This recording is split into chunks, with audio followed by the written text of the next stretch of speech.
ओम शांति। 26 जून 2023 के ईश्वरीय महावाक्य। पहले सुनते हैं मुरली के मुख्य पॉइंट्स। बाबा ने कहा, अभी बाप तुमको कितना उच्च बनाने आए हैं।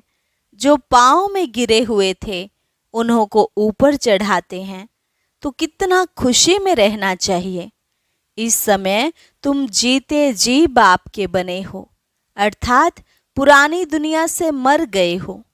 ईश्वर का बच्चा बनने से तुमको बर्थ राइट मिलता है। इसमें कोई मेहनत भी नहीं, सिर्फ बाप को याद करो तो स्वर्ग की बादशाही मिल जाएगी। बाप जो सुनाते हैं वह अच्छी रीति समझना है, नहीं तो संशय उठता रहेगा। पहले खुद समझो, फिर बहुतों को आप समान स्वदर्शन चक्रधारी बनाकर शिव बाबा के आगे सौगात ले आना है। बाबा ने कहा, अब तुम्हें ढिंडोरा पिटवाना है कि बाप आया हुआ है। तुम्हारा फर्ज है सबको बाप का संदेश देना। अंत समय में बाबा साक्षात्कार तो कराएंगे, लेकिन हरेक को नहीं, सिर्फ जो निमित्त बनते हैं उनको कराते हैं। इसलिए पहले ही पूरा सरेंडर हो जाना है। अगर तुम याद में रहेंगे, बाबा के बच्चे होकर रहेंगे, तो पिछाड़ी में तुमको बहुत साक्षात्कार होंगे। और लास्ट में बाबा ने कहा, लाडले बच्चे, तुम बाप से बिछड़ गए थे, अभी आकर मिले हो। मैं तुम बच्चों के लिए कितनी बड़ी सौगात ले आया हूँ, परंतु पहले लायक बनो, श्रीमत पर चलो। अगर बाबा मम्मा कहकर भूल गए या फारकती दे दी तो गले का हार नहीं बन सकते। और अब सुनते हैं महावाक्यों को विस्तार से।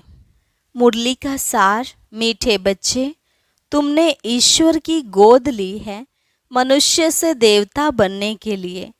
उनकी श्रीमत ही तुम्हें मनुष्य से देवता बना देती है। प्रश्न, आप मुए मर गई दुनिया, इसका अर्थ क्या है? उत्तर, आप बच्चे जब बाप के पास जीते जी मरते हो तो सारी दुनिया ही खत्म हो जाती है। दूसरे मनुष्य तो जिस दुनिया में मरते हैं उसी दुनिया में जन्म लेते, लेकिन तुम्हारा जन्म फिर इस पुरानी दुनिया में नहीं होता। नया जन्म नई दुनिया में होता है। तुम बच्चों को स्वर्ग की बादशाही मिल जाती है। गीत, मरना तेरी गली में, जीना तेरी गली में। ओम शांति। यह भी गायन इस समय का है जो फिर भक्ति मार्ग में गाया जाता है। इस समय जबकि तुम बाप के पास जीते जी मरते हो तो बरोबर सारी दुनिया ही खत्म हो जाती है। अज्ञान काल में मनुष्य मरते हैं तो फिर उसी ही दुनिया में जन्म लेते हैं। दुनिया कायम है, जिस दुनिया में मरते उसी दुनिया में जन्म लेते हैं। तुम बच्चे जब बाप के बनते हो तो यह दुनिया ही खत्म हो जाती है। कहावत है, आप मुए तो मर गई दुनिया, परंतु दुनिया विनाश तो नहीं हो जाती। इस ही दुनिया में फिर जन्म लेना पड़ता है। अभी तुम जबकि जीते जी मरते हो तो आप मर जाते हो तो दुनिया भी खत्म हो जाती है। तुम मरेंगे तो यह दुनिया ही खत्म हो जाएगी। तुम जानते हो हम फिर नई दुनिया में आएंगे, यह सिर्फ तुम ब्राह्मण ही जानते हो। ईश्वर का बच्चा होने से हमको सतयुग का बर्थ राइट मिलता है, स्वर्ग की बादशाही मिलती है, नर्क खत्म हो जाता है। इसमें कोई मेहनत नहीं है, सिर्फ बाप को याद करना है। मनुष्य जब कोई मरने पर होते हैं तो उनको कहते हैं राम राम कहो, पिछाड़ी में उठाने समय कहते हैं राम नाम सत्य है। यह भगवान को ही कहते हैं, राम नाम सत्य है, अर्थात परम पिता परमात्मा जो सत्य है उसका ही नाम लेना चाहिए, उसको राम कहते हैं। माला भी राम राम कह सिमरते हैं। राम राम की धुनी ऐसी लगाते हैं जैसे बाजा बजाते हैं। तुम बच्चों को बाप समझाते हैं कि कोई आवाज नहीं करना है, सिर्फ बुद्धि से याद करना है। तुम जानते हो जीते जी ईश्वर की गोद में आने से यह दुख रूपी दुनिया खत्म हो जाती है। बाबा, हम आपके गले का हार बन जाएंगे। गाया भी जाता है रुद्रमाला। तुम रुद्रमाला में पिरोने लिए इस रुद्र ज्ञान यज्ञ में बैठे हो, कल्प पहले मुआफिक। दूसरा कोई सत्संग नहीं जहाँ ऐसे समझते हो कि हम ईश्वर बाप के गले में पिरोएंगे। बाप से तो जरूर वर्षा मिलेगा। बाप कौन कहते हैं? आत्मा। आत्मा में ही मन बुद्धि है ना। बुद्धि समझती है, फिर कहती है। पहले संकल्प आता है, फिर कर्मेंद्रियों से कहा जाता है बरोबर हम बाबा के बने हैं, बाबा के ही होकर रहेंगे। गॉड फादर कहते हैं ना। फिर पूछो तुम्हारे में गॉड फादर की नॉलेज है तो कहेंगे गॉड तो सर्वव्यापी है। बोलो तुम्हारी आत्मा कहती है परम पिता परमात्मा तो पिता है, फिर सर्वव्यापी कैसे होगा? बच्चे में बाप आ गया क्या? बाप को सर्वव्यापी कहना बिल्कुल रॉन्ग है। लौकिक बाप के 5-7 बच्चे होंगे, वह क्या कहेंगे कि बाबा आप सर्वव्यापी हो? यह भी समझने की बात है। मुख से कहते हो परम पिता, फिर सर्वव्यापी कैसे कहते हो? पिता फिर मेरे में है, यह कैसे हो सकता? बच्चा फिर कहे मेरे में बाप का प्रवेश है। बच्चा थोड़े ही कहेगा कि मैं बाप हूँ, तुम आत्मा उनके बच्चे हो। फिर कहते हो पिता मेरे में भी है। बाप कैसे बच्चे में होगा? बहुत अच्छी रीति समझकर फिर समझाना है। रुद्र ज्ञान यज्ञ तो मशहूर है। रुद्र है निराकार, श्री कृष्ण तो साकार है। आखरीन भगवान किसको कहा जाए? मनुष्य तो बहुत भूले हुए हैं, कह देते God father is omni present, मेरे में भी हैं।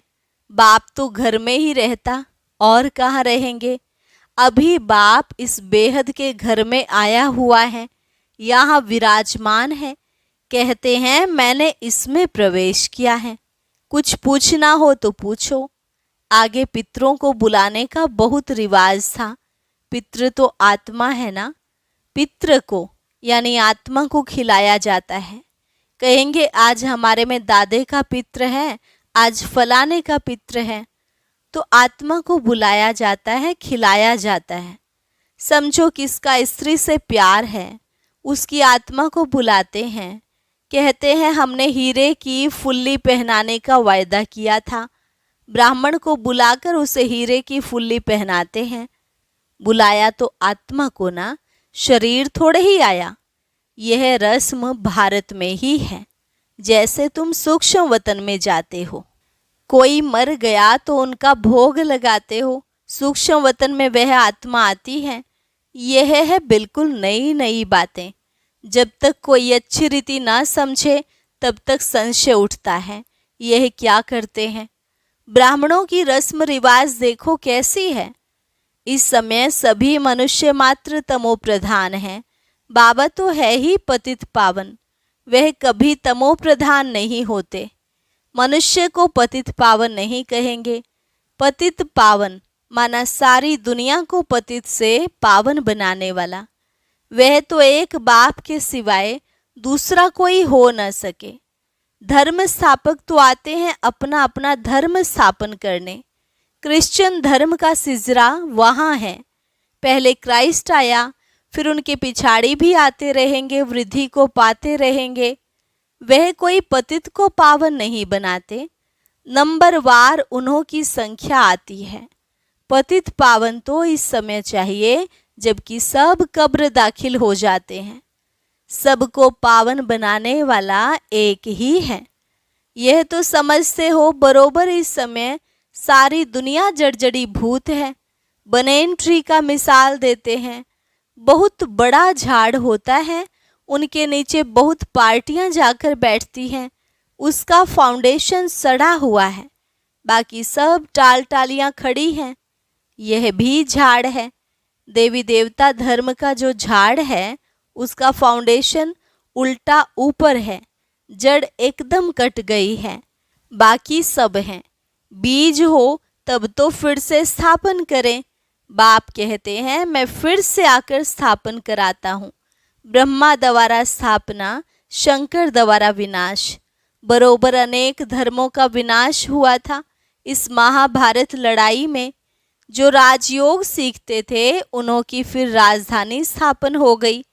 तुम जानते हो अभी हम बाबा के पास जाएंगे, फिर नई दुनिया में आएंगे, फिर झाड़ वृद्धि को पाता रहेगा। देवी देवता धर्म जो था वह इस समय प्रायः लोप है। तो बाप कहते हैं मैं फिर से आकर आदि सनातन देवी देवता धर्म की स्थापना करता हूँ। भारत जो उच्च ते उच्च था उनको अब ग्रहण लगा हुआ है। काम चिता पर बैठने से इस समय सारी दुनिया काली हो गई है। अब फिर तुम ज्ञान चिता पर बैठ गोरे बनते हो। तुम जो श्याम बन गए थे, श्याम से गोरा सुंदर बनाने वाला है परम पिता परमात्मा। उनकी श्रीमत मिलती है। परम पिता परमात्मा की आत्मा तो एवर प्योर गोरी थी। आत्मा में ही खाद पड़ती है, सोने का मिसाल। अभी तुम जानते हो इस पुरानी दुनिया का विनाश होना है, सबका मौत है। फिर तुमको कहने वाला कोई नहीं रहेगा कि राम राम कहो। यह मौत ऐसा होता है जो सब मरेंगे। अभी कितने मरेंगे, कितनी खाद मिलेगी, तो क्यों नहीं धरती फर्स्ट क्लास अनाज देगी। सतयुग में सब हरे भरे सब्ज हो जाएंगे। सड़ी हुई चीज को खाद कहा जाता है। किचड़ा जल कर खाद बन जाता है। खाद बनने में भी टाइम लगता है। इस सृष्टि को भी नया बनने में टाइम लगेगा। तुम सूक्ष्म वतन में जाते हो, कितने बड़े बड़े फल तुमको दिखाते हैं, शोभी रस पिलाते हैं। तुम विचार करो कितनी खाद मिलेगी, सो भी खास भारत को।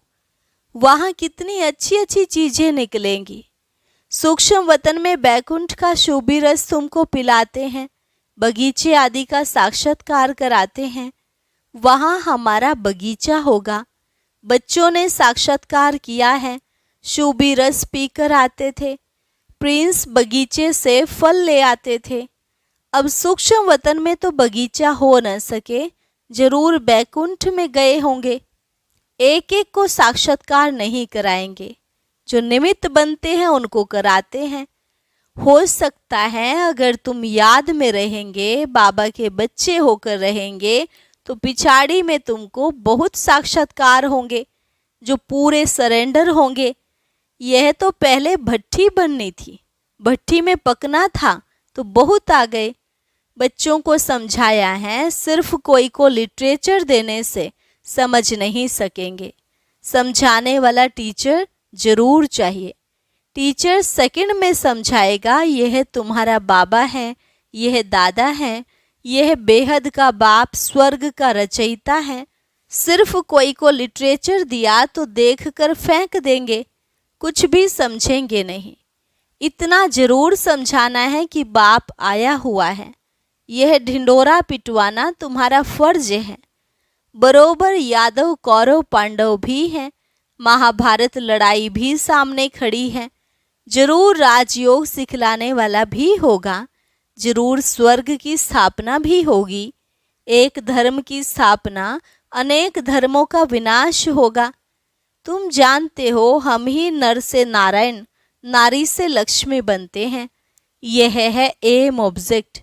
मनुष्य से देवता किए करत न लागी वार। देवता सिर्फ सूर्यवंशी को कहा जाता है, चंद्रवंशी को क्षत्रिय कहा जाता है। पहले तो देवता बनना चाहिए ना। नापास होने से क्षत्रिय बन जाते हैं।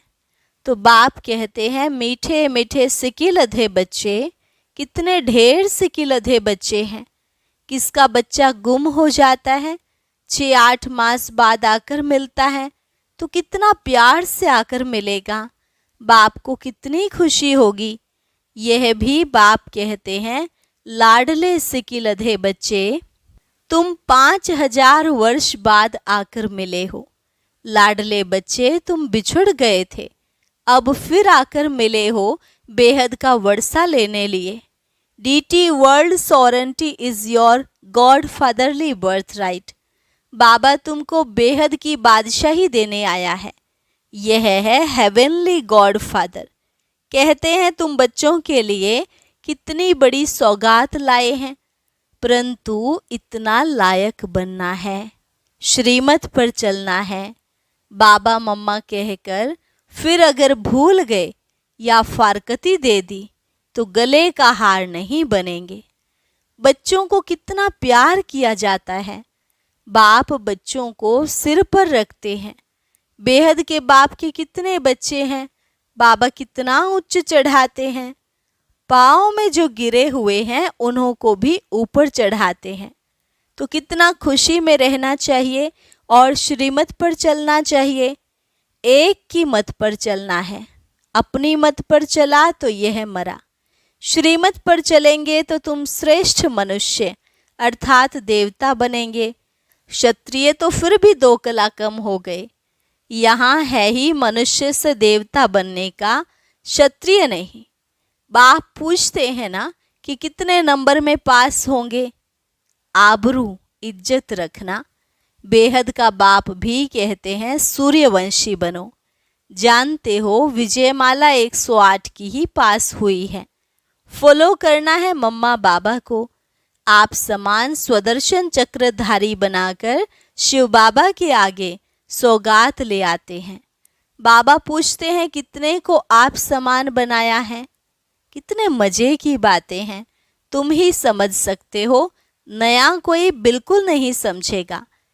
यह मनुष्य से देवता बनने की कॉलेज है। कोई को तो 7 रोज में ही बहुत रंग चढ़ जाता है, कोई को तो बिल्कुल नहीं चढ़ता। छीछी कपड़े पर बड़ा मुश्किल से रंग चढ़ता है। बहुत मेहनत करनी पड़ती है। पहली पहली बात बच्चों को समझाई है कि पहले सबको बोलो बेहद के बाप को तुम जानते हो। कहते हाँ मेरे में भी है, सर्वव्यापी है। अरे तुम्हारे में भी है, फिर तो पूछने की बात ही नहीं। कहते हो बाप है, तो फिर बाप तेरे में अथवा मेरे में कैसे हो सकता। बाप है तो बाप से वर्षा जरूर मिलना चाहिए। पहले पहले अल्फ पर समझाओ। बाप कहते हैं हे मेरे सिकिलधे बच्चे, ऐसे कोई सन्यासी गुरु गोसाई नहीं कह सकते। तुम जानते हो बरोबर हम शिव बाबा के सिकिलधे बच्चे हैं। 5000 वर्ष बाद फिर आकर मिले हो स्वर्ग का वर्षा लेने। जानते हो हम स्वर्ग के मालिक थे, फिर हम ही मालिक बनते हैं। स्वर्ग में जाना जरूर है, फिर पुरुषार्थ अनुसार उच्च पद पाना है। अच्छा मीठे मीठे सिकिलधे बच्चों प्रति माता पिता बाप दादा का याद प्यार और गुड मॉर्निंग। रूहानी बाप की रूहानी बच्चों को नमस्ते। रूहानी बच्चों की रूहानी बाप दादा को नमस्ते नमस्ते गुड मॉर्निंग। धारणा के लिए मुख्य सार, मम्मा बाबा को फॉलो कर सूर्यवंशी में आना है। अपनी मत पर नहीं चलना है। श्रीमत से उच्च देव पद पाना है। हम बाबा के ही होकर रहेंगे, इसी निश्चय में रहना है। कभी किसी बात में संशय नहीं उठाना है। वरदान, बाप के हर डायरेक्शन व कायदे से फायदा लेने वाले मर्यादा पुरुषोत्तम भव। बाप के हर डायरेक्शन व कायदे से फायदा लेने वाले मर्यादा पुरुषोत्तम भव। कहा जाता है जितना कायदा उतना फायदा। इसलिए अमृत वेले से जो भी कायदे बने हैं उनसे कभी किनारा नहीं करो। पढ़ाई, अमृत वेला, सेवा, जो भी दिनचर्या बनी हुई है उसमें मन नहीं भी लगे तो भी दिनचर्या में कुछ मिस नहीं करो। जैसे भक्त लोग नियम का पालन जरूर करते हैं, मंदिर में मन नहीं भी लगे तो भी जाएंगे जरूर। आप तो स्वयं लॉ मेकर्स हो। इसी अनुभव से हर नियम का पालन करते चलो तो मर्यादा पुरुषोत्तम बन जाएंगे। स्लोगन, जिनके पास संतुष्टता का विशेष गुण है उनके पास सर्व गुण स्वतः आते जाएंगे। जिनके पास संतुष्टता का विशेष गुण है उनके पास सर्व गुण स्वतः आते जाएंगे। अच्छा, ओम शांति। अब सुनते हैं आज का अव्यक्त ज्ञान मोती। इसके लिए ऊपर दिए गए बॉक्स पर क्लिक करें।